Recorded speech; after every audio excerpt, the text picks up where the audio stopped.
ang tanong natin, sila ba na nakaupo ngayon hindi na nalihiyat? Tinatanggap na lang nila yun? Bakit? Wala kami pakialam yan. Nakikinabang naman kami. Ang paglilingkod po ay hindi ko dapat pakinabang. Ang paglilingkod po ay dapat ang nakikinabang ay yung kanyang mga constituent, yung kanyang pong mamamayan. Pag ating po pinagsawa ng good governance, tanongin mo yung ordinaryong tao, kamusta ka na? Eto, wala pa kami pagkain eh. Yung ba yung good governance? Sabi nila, nakaraan daw na excellent city o nakaraan ang Manila. Totoo po ba yun? Paano yung excellent city yung Manila? Anong nangyari? Kung ang lungsod natin ay number 1 sa Asia na nakakatawag puntahan ng mga turista. At hindi lamang po may bonus po yun. Ano pong bonus? Panlima tayo sa buong daigdig na nakakatawag puntahan. Una sa Asia, number 1. Sa buong bansa, sa buong mundo, panlima tayo. Yung po ba'y nakakatuwa? Sampal po yun para po sa atin. Sampal po sa atin yun. Na yung bagay na dapat pag tinanong ka, taga Manila yun ka, taga Manila ka, proud ba tayo? Hindi tayo proud eh. Nakakahiya ko yung gano'n na yung ibang bansa, ibang daigdig, iba yung tingin sa atin. Kaya kung tayo narito, lagyan mo natin isang hong dangal, yung paglilingkod para po sa mamamayan, na wala na po kasi yung dangal eh. Oh, kapag ikaw naglilingkod at wala kang dangal, hindi mabuting yung pananaw para sa paglilingkod mo. Makapaglilingkod ka ba ng tama? Wala. Bakit? Ang dangal mo ay yung pagkita lamang kung anong ganansya mo para sa paglilingkod mo. Walang dangal po doon. Kaya po, yung mga janitor, yung basurero, lagi po sinasabi, pag dumadaan po sa amin ang basurero, nagpapasalamat po ako. Bakit? Kasi kung walang basurero, ang baho po natin. Hindi po ba? Ibig sabihin, trabaho nila, hindi natin kaya trabawin, pero yung dangal na binibigay natin sa kanila, ako po'y nagpapasalamat. Salamat po, dumaan po kayo sa amin. Kinuha ninyo yung basura ko namin. Yun po yung pagbibigay ng paggalang eh. Pero kung namumuno ho natin sa siyudad na ito, ay wala na hong dangal para sa kanyang sasarili at dangal po sa paglilingkod para sa kanyang bayan, saan po tayo pupulutin sa panahon ng ating pong mga anak ay nagkaroon na ng anak? Yung ating anak ay nagkaroon na ng apo. Ano mangyayari sa lungsod ng Maynila? Baka hindi pa po ganito ang mangyayari sa atin sa mga susunod na panahon. Pero magpasalamat po tayo dahil meron mo tumitindi po sa atin na mayor ang manang kamundo para paglaban po yung susunod na generasyon. Yung dapat po natin makita. Kaya po kami, ang grupo po ng District 5, District 4, District 6, at District 1, at sa pumuno po ng ating mayora, manang kamundo, magkaisa po tayo sa layunin, mabago ang Maynila. Para po sa ating mga anak, para sa ating mga apo, at sa magiging anak ng ating apo. Pagpalain po tayo ng Diyos sa buhay. Salamat po. Politika. Hindi po ako nag-isip na gagawin ko to dahil gusto kong sumikat, dahil gusto kong maglingkod sa Maynila. Kung hindi yung paglilingkod na gusto ko, ay gusto ko sana yung simple lang. Paglilingkod na alam natin, mayroong tao pa rin maiiwan na totoong magmamahal at pagmamalasakit sa ating lahat. Yes. Okay. So, kayo po ay familiar sa akin. Sila po yung grupo na nakakausapin ko sa ANA. Pero mamaya na lang po. Dahil nandito po ang MPR, yung Marcos pa rin, palakpakan natin. Sino po yung mga MPR dito, yung Marcos pa rin, pwede itaas po natin ang kamay natin. Ayan, aba. Talaga naman, gaganda. Grabe naman. Parang nahiya ako, may na kaya ako. Kasi hindi ako ready, nakachinelas ako eh. Dahil hindi ko po akalain na ganito karami. Sabihin, ganito po karami yung nagmamahal sa atin. Ang MPR po ay Marcos pa rin. Sila po ay nationwide. Hindi lamang po sa Maynila. Pero dahil nakita po nila ang ating advokasya at pagmamahal sa Maynila, kaya sila po ay nagbigay ng commitment at pagtulong para sa ating linya. Ayan. Sana po, iba't ibang lugar din sila sa Maynila. Huwag niyo pong kalimutan itong mga konsihal natin na nandito. Oh, magagaling, di ba?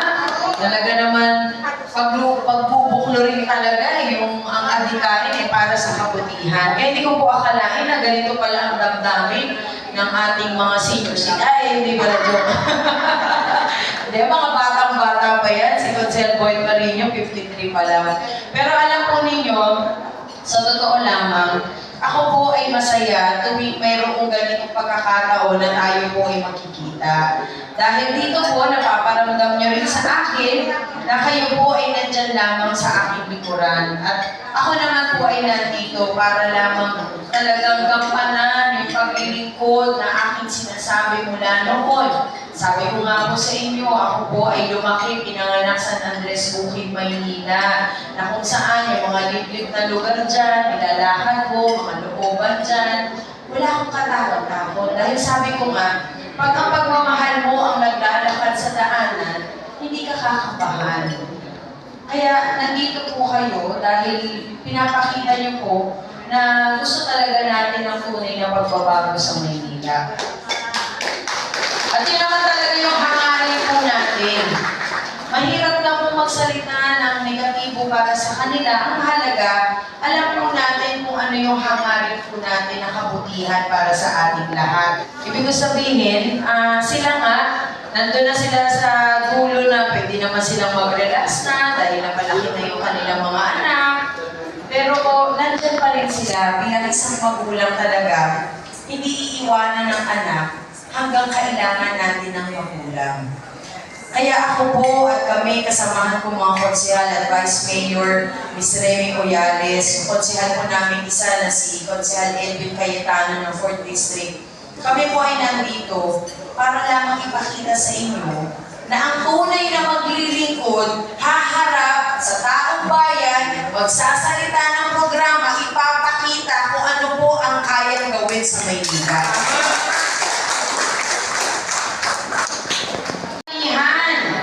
Ma'am, tayo ba ay makakaupo sa City Hall? Eh bakit niyo pa ako tinatanong? Nandito nga kayo.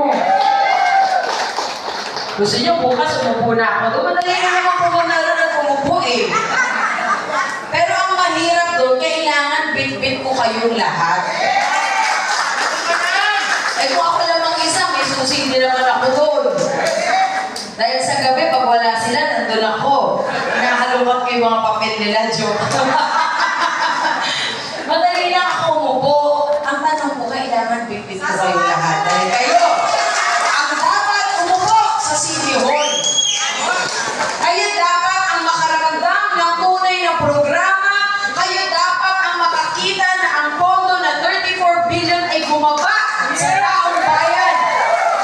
Ako po ay nandito lamang para maging tulay po ninyo patungo doon. Pero hindi po sa akin yan. Ito po ay para sa taong bayan. Sabi ko nga po, sa oras ng paglilingkod ko, ang taong bayan ay welcome sa City Hall. Maglalagay po tayo ng lamesa para sa inyo nang sa ganon kayo po alam ninyo mismo kung saan natin ibinababa ang programa. Kailangan maging transparent tayo sa lahat para malaman ng taong bayan kung saan natin dinadala ang pondo ng bayan. Kung sakali, baka ako pa lang ang kauna-unahan na magpapakita sa inyo ng 34 billion na budget ng Maynila. Siyempre, ang hangad ko lamang ay kabutihan para sa taong bayan. Nakita ko po ang kahirapan sa Maynila. Naramdaman ko po kung anong nararamdaman ng ating mga kababayan.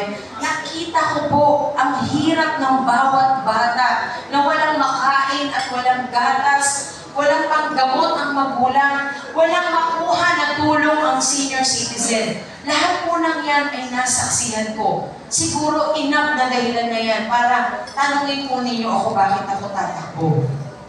Para sa akin, ipinanganak po akong nationalistic. Bata pa lamang po ako, alam ko na kung ano ang pagiging isang tunay na Pilipino. Alam ko na kung anong karapatan natin at kailangan tayo po ay maging isang tunay na tao sa paglilingkod. Kaya sinasabi nila, ma'am, di ka ba natatakot? Wala po akong matakot-takot. Ang gusto ko nga po makaharap ko silang lahat. Dahil kung may tanong sila sa akin, mas 1,000 tanong ang ibabato ko sa kanila sapagkat dumating na tayo sa sukdulan na ang Maynila ay naging lugmok sa kahirapan.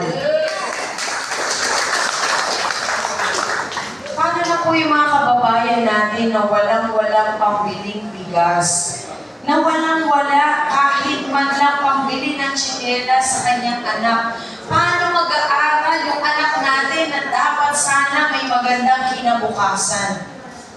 Sa totoo lamang, pag tinatanong po ako ng aking mga anak kung bakit po ako lumalabas at tumutulong, minsan parang hindi ko maipaliwanag kung ano talaga at paano nila mauunawaan yung aking damdamin.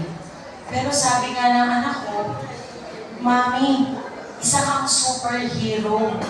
Super malat ang mundo na tinatanong namin na pwede pala daw maging isang superhero ang isang ina. Talaga namang tusok ng damdamin sapagkat yung anak ko po na yan ay gusto kong lumaki ng maayos.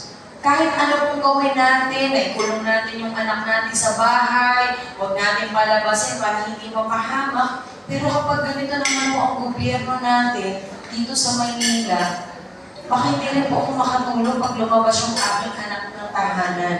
Sa sobrang pag-alala natin, na baka may mangyari sa kanya. Dahil bakit po? Wala na tayong security lumabas. Ang hirap po ng buhay. Baka unahan mo pa yung hold up, pero hold up mo ba ako? Hold up ba to? O unahan mo na sa sobrang takot mo, baka mawala yung cellphone mo, yung sinahod mo. Kasi alam po ninyo, naranasan ko nung one time, siguro mga 20 years ago, na sumakay po ako ng taxi. Dahil yung kapatid ko po may naregalo sa kanya yung isang event ng alahas, nilabas niya sa taxi. Eh ako po malakas ang instinct ko eh. Basta bigla na lang po yung darating sa isip ko at sa damdamin ko. Alam niyo kung ginawa ko, inunahan ko siya. Bago siya magsabi ng hold up, binuksan ko na yung taxi, bababa na kami. Ibig sabihin, yun po ang damdamin ng isang ina. Na alam mo na kaagad kung anong kahihinan na ng iyong anak habang pinabayaan po natin. Kaya po ako tatakbo dahil sa inyo, hindi sa kung ano pa man.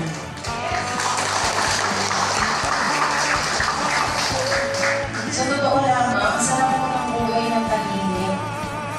Yung walang nagsasalita sa'yo ng hindi maganda, yung pipitasan ka si ma'am, hindi nagme-makeup, si ma'am, nakachinelas na, si ma'am, pag mag-outdress siya, gulo-gulo ng buhok niya, kulot-kulot pala yung buhok niya, nakatali na. Ibig sabihin, yung mga simpleng ganun na may nasasabi, mas nakipin po para sa akin. Pero higit na masakit sa damdamin ko, yung hindi nakikita yung kahirapan, yung punot-dulo talaga kung bakit nandito po tayo. Masarap po tahimik ang buhay na hindi nag-aalala. Pero kapag taong bayan naman ang dahilan na kailangan po natin ipaglaban, eh talaga namang lalaban po ako para sa inyo.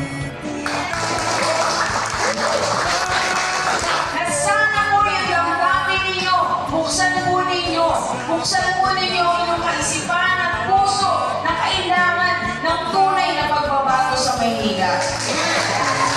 Kaya maraming salamat sa mga leader na talaga naman kung nandito, pinaglaban po ako.